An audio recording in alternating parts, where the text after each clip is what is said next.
goes the bicycles. We're going to miss them for the long run, that's for sure. The long haul, big drives. What have you been up to? I've been riding on a daydream.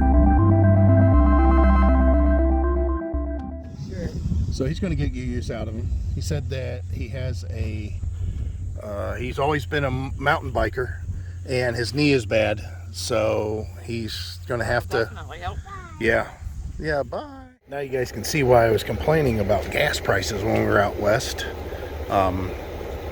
Sure, it's $3.62 a gallon, but it's also 93 octane. I was paying that kind of money and then some. I was paying over $4 a gallon, almost $5 a gallon for 89 octane. But we're just going to put in about half a tank here. I was almost on E. I'll put in 90 bucks. That way when I get an alignment done on the truck, which we got to go do tomorrow and get new front tires, it's got the right amount of weight on it. Good morning, YouTube. I should have clarified. I didn't even think about it. Talked about getting the tires for the truck, and I said something about, well, we're going to put half a tank of gas in when we were at the gas station, and why somebody would do that. If you guys don't know, that probably don't really pay attention to that stuff. If you get your vehicle aligned, it should be kind of a balance of not fully loaded and not fully empty if you're traveling with it fully loaded for the most part. The reason is obvious that once we get to a destination like we've been here, we don't necessarily have a lot of weight in the truck or on the truck. Ideally, if there was a magic traveling portable wheel alignment machine that was available every day, what you would do is when you hooked up your trailer to your truck and you leveled everything out with the weight distribution, at that point you would align your vehicle and then travel to where you're going. And then once you unhook, you would get out your magical alignment machine and then realign your vehicle for it to be in travel condition without the trailer hooked up. Well, we don't do that. We get it real close. So what we did is we emptied out the excess weight in the back, the bicycles and the scooters, and then I put half a tank of gas in, kind of, because we're traveling, that's either neither full or empty. And with these trucks, it shouldn't make too much difference, but on cars it makes a difference, definitely. So if your car's loaded up with crap and you go get a wheel alignment and then you unload all that stuff, you're going to have a difference in the way the tires wear. So the truck has new tires,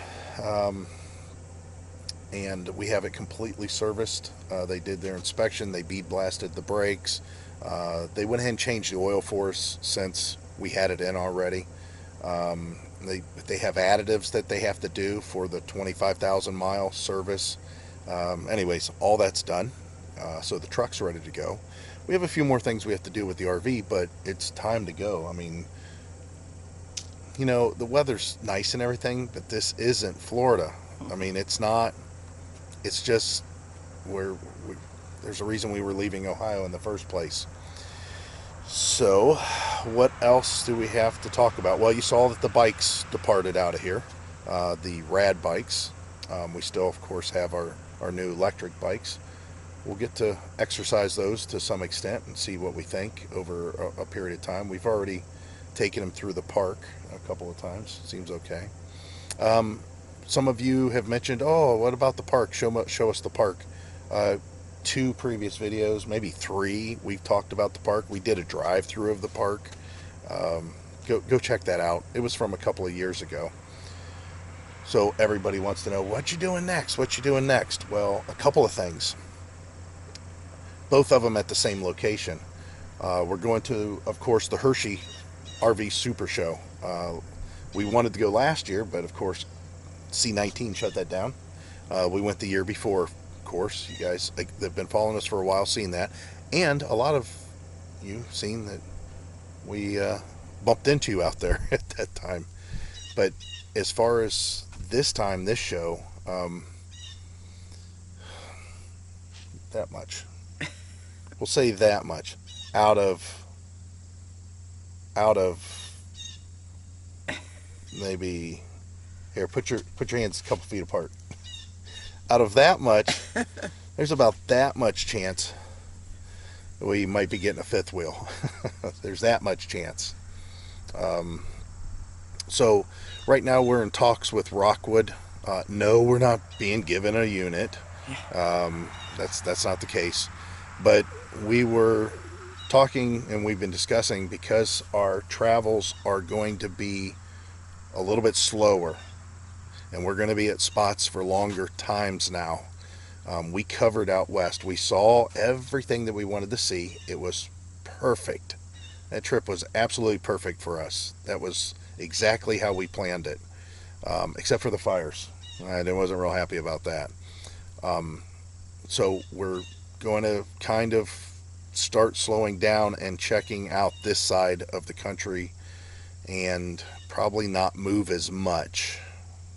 Not saying we're not traveling. Of course, we're traveling still, and we're still going to be going places. It's just, with that in mind, we don't necessarily need the trailer as nimble as this one is. You know, this one's wherever you point it, it goes. It's behind the truck, just hauling a little butt along right behind the truck everywhere it goes. Round corners, fast, slow, up hills, round, on ramps, backed into camper spots, underneath low stuff. I mean, the RV is perfect for lots of movement, lots of traffic. That's why we got something that was under 30 foot, because we can really move. It's got plenty of living space. We're living in there fine. We have no problem if we decide, nah, we're not going to do a fifth wheel. We're fine. We're fine.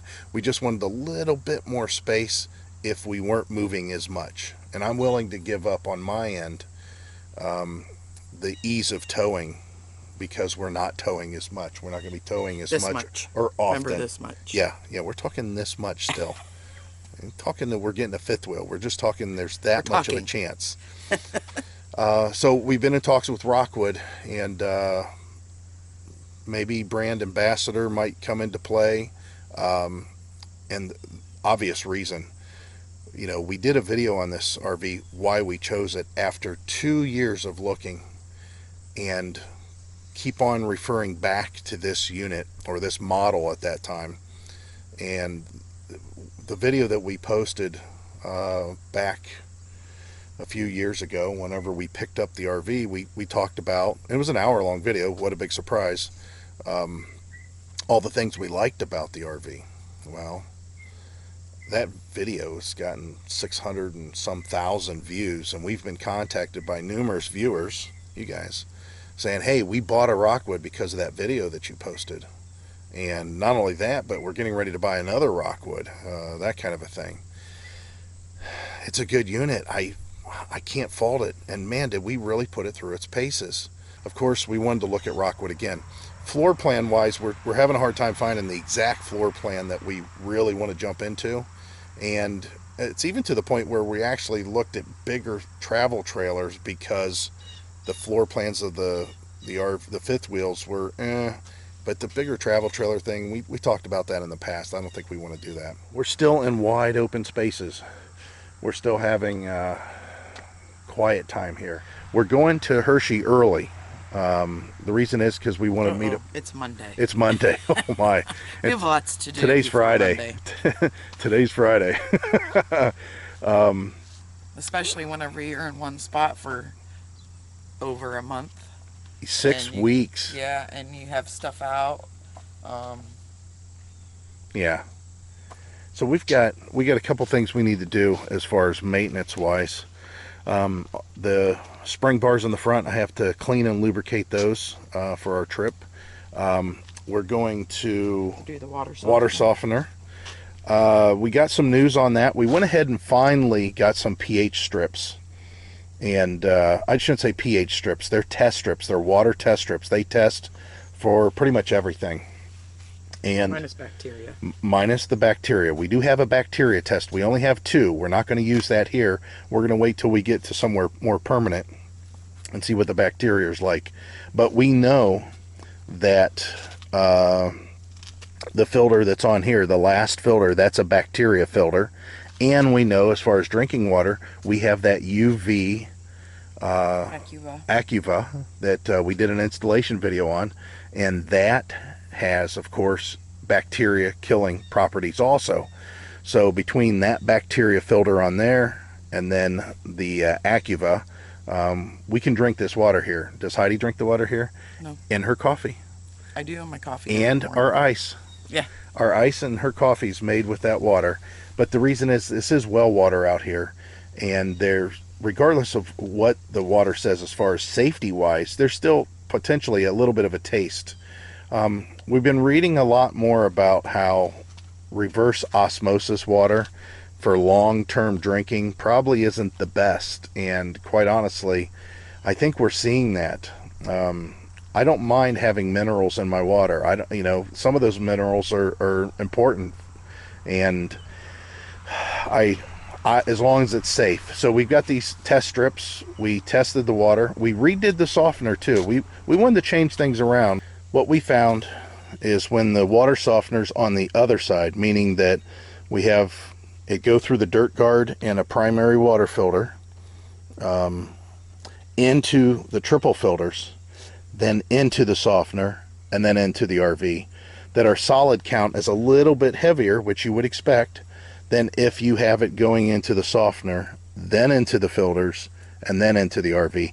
Reason being is whatever media that's used for softening, the little softening balls, the little crystals that are in there, when they soften, they have a tendency that they could pass through the line. And of course, salt itself, if you, when you rejuvenate your softener, there's always a little bit of salt that maybe be a residue in there. This way the filters take that out before it goes into the RV. You can do either way, whichever way you prefer. I'm sure it's fine. I just, looking at the minerals and stuff like that a little bit closer, we decided to put the softener before the triple filters. And I know a lot of you, oh, this is overkill. Listen, if you're going to be somewhere for 6 weeks, why not? I mean, or even 3 weeks. Now, if we're a one-night stay, we're just a one-hit wonder stopping somewhere for the night. Of course, we don't get all this stuff out. Most of the time we just hook that's what's nice about this dirt guard and this thing. We'll just hook that up and put, run with water. Sometimes when we do that, we'll just take a hose and fill our freshwater tank and just use the water in the freshwater tank, which, of course, we got to do that again.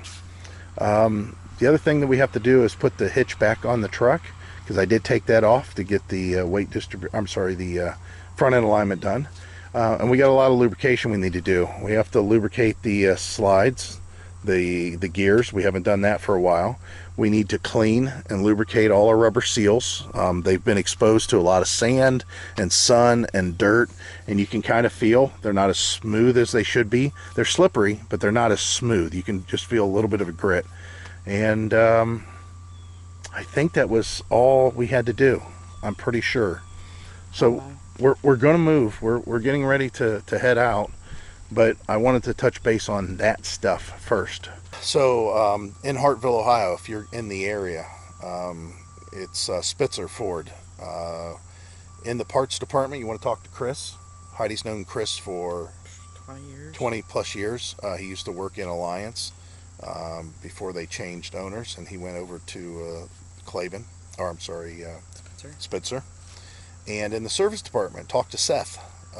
Seth did everything he could to accommodate us. We got in 1 day for this work to be done. Which we were lucky. We were very lucky, because most of these places are booked all the way to the end of the month. But yeah, Seth stepped up. He did a really good job. So if you guys are in the area again of Hartville and you need work done, just see Seth in service. And again, parts, just ask for Chris. He would have actually washed our vehicle. That's what I was getting at. Yeah, he was going to surprise us with the car wash, but we actually got there too soon. Yeah, exactly. Yeah, we need to get out of there. I don't know if you guys experience this, but it's going to be, it seems weird whenever we've sat for a while and then we hook up and start going again. But it's going to be nice. Hershey will be there longer than most. I mean, most people just fly in, do the show for a couple days, and then they take off. But we're going to the park. We're going to enjoy it for 5 days. 5 days. We'll be there 5 days. I don't know how many days we'll be at the show. Again, we have to talk to Rockwood. the representatives there, and they're only going to be there one day. So that'll be nice. Let me rephrase that. The people we need to speak to are going to be there one day. If you want to talk to them about Rockwoods, there's going to be definitely somebody there. I'm telling you, look at them. They're just, that's just my thing. The other thing that we'll do then while we're there is the meetup at Trogues Brewery. Yep. We'll see Herbie out there. Probably, is Marcus going to be out there? I don't think so. They Oh. have plans. Oh, that's a shame. That's where we met him. Yeah. We met them there the Yep. very first time. That's where we met Marcus. And Herbie, when I say Herbie, you guys just need to insert Red Travels. Red Jaguar Travels. Yeah, sorry. Red Jaguar Travels 100. Yep. Yeah. I always get that screwed up. And then Traveling Robert. Yeah, we ran into, seems like we run into him. Oh, no. Yeah, we ran into him twice the last time. Yeah. The first time we met up at the brewery, and then we all went to a wine tasting contest after that. And That wasn't a contest. It was just wine tasting. no, it was a contest. It might be a contest to It you. was my contest. It's like, yep, it's wine. Let's try another one. I'm not a big wine person. I like to drink the alcohol, but I don't really care what it's packaged in. Except for, I'm not a big beer drinker. I really can't do beer. So we'll do that. We'll have that get together out there. So if you guys are in the area, Trogues Brewery. He'll put the date down below. Yeah, because when is that? it's either Wednesday or Thursday. Okay. Yeah, when I edit this, hopefully I get this edited before we get out there. I'm sure I will. I'm sure I will. Oh, and that's something else I want to talk about. We have the most horrible T-Mobile service out here. We get 4G, 1 bar, 4G, no bars, 4G, 4 bars, 5G, 1 bar, 5G, 5 bars. We get it. No, it's all over the place. We could be sitting in one location in the RV or outside the RV, and the signal is just all over the place. And that's because we're in this valley area, and the tower is off quite a ways this way. I mean, it's a ways. It's not close.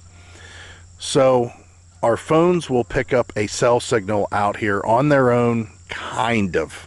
But so sporadic, we lose so many calls, it's not even fun dealing with it. So we have our RV65 WeBoost, and that's what this is here. And you can see the antenna, the candy bar part of it, what looks like a popsicle, a big beige popsicle that's pointed that way. That is hooked up to our booster inside to boost our signal for our phones to help with the data. Even with that, we still have questionable service, and it's just because it's so far away in this valley there again. The other thing we have is that little antenna that's up on top here, and I don't know if you're going to see it. See that little round antenna? That's an omnidirectional antenna. Basically, it's just picking up signals from any direction. We have that hooked up to a router that's inside that we're going to talk about in its own video at some point, but that is our EasyCom unlimited internet, and that has been a lifesaver because we're connected to that almost all the time. Again, you can see the situation that we're in, and the signal isn't awesome here. So what I'm going to do is wait until I get into an area that has a little bit better results, I guess you could say, so I could show you speeds and stuff like that. Because out here, the best speeds we can get with that, if I play around with it, I can get 20 down, but just briefly. It doesn't necessarily work the way that it should because of the area. This area is really bad. But yeah, I just wanted to talk about that. Look forward to that coming up. And if you guys want to know what it is ahead of time before I even do this video, just go to the description, the link in the description of this video. And there's a link for EasyCom. Click that link. It'll take you to their website, and you just kind of look over everything. If you feel like calling and talking with them, just tell Jesse or Todd is the other gentleman. I don't know if there's another one yet again, but Jesse or Todd, just say, hey, RVdaydream sent me. I need to talk about internet, and they'll give you all the details of it. But yeah, this router that we have is cool. It's a beast. It is a monster. So again, look forward to that video coming up so you guys can think about your internet needs. But if we didn't have First of all, if we didn't have that RV65, we wouldn't have any real speakable, usable data on our phones, even to make phone calls. The fact that we have that, it's a little bit better, but the fact that we have that router, it's a lot better. So that's it. We're gonna close this out. Yeah, how short was that? So as always, we hope to see you out here somewhere. And Hershey. Yes. Talk to you later. Bye. Bye.